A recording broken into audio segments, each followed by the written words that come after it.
It is a pleasure to join you all today to mark the reissue of Shashi Tharoor's book on that great son of India, Jawaharlal Nehru. I am glad that it is being republished today, and I hope it will remind new generations of the extraordinary contribution Nehru made.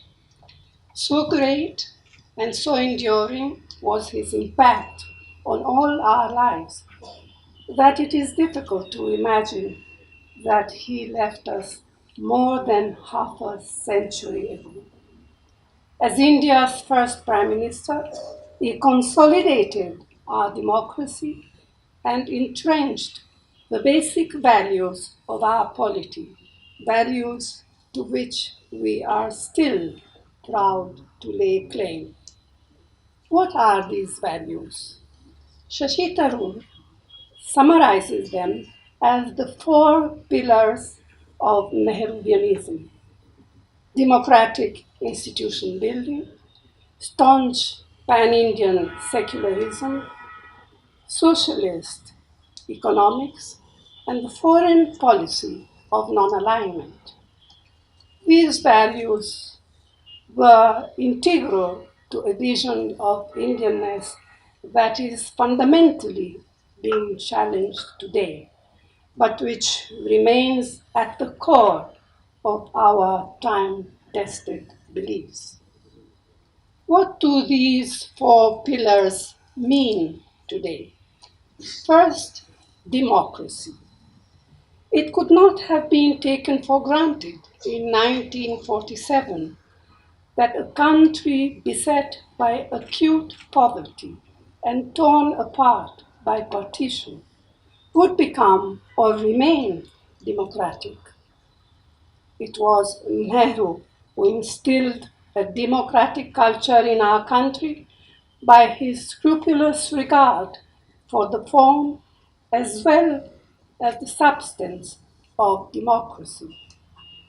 His respect for Parliament, his regard for the independence of the judiciary, his courtesy to those of different political convictions, his commitment to free election, his faith in a free press, and his deference to institutions over individuals have all left us a precious legacy of freedom. Second, secularism. Nehru strived to prevent partition, but when it occurred, he never accepted the logic that since Pakistan had ostensibly been created for Indian Muslims, what remained was a state for Hindus. He lived up to his lifelong conviction that India belonged to all its people and that the majority community had a special obligation to protect rights and promote the well-being of India's minorities. In both policy and personal practice, Nehru stood for an idea of India that embraced every religion, caste, ethnicity, and language. Third, socialism. It is fashionable today to decry Nehruvian socialism as a system that tied India to many years of modest growth. This does not take into account the circumstances of the early years of independence when massive infrastructure needed to be built up and the private sector lacked the ability to invest on a large transformative scale. As Rajiv Gandhi said 3 decades ago, over time, the socialist model as practiced in India developed shortcomings. Nehru himself, as a man with an open and questioning mind, would have allowed his practical thinking to evolve with the times. At the core of his socialism was the conviction that in a land of extreme poverty and inequality, the objective of government policy must be the welfare of the poorest, most deprived, and most marginalized of its people. In his day, the best way to attain this goal was by building up structures of public ownership and state control of national resources.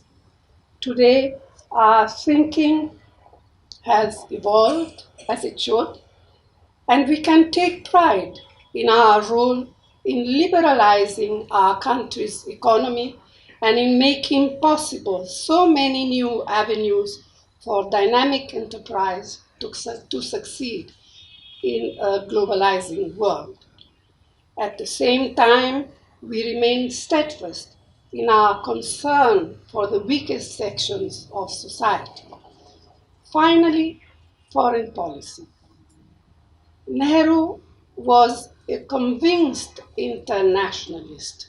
For him, in the Cold War, non-alignment was the only possible response to the bipolar divisions of the era. In its essence, the Nehruvian vision was about safeguarding India's independence and self-respect against potential encroachments on its sovereignty.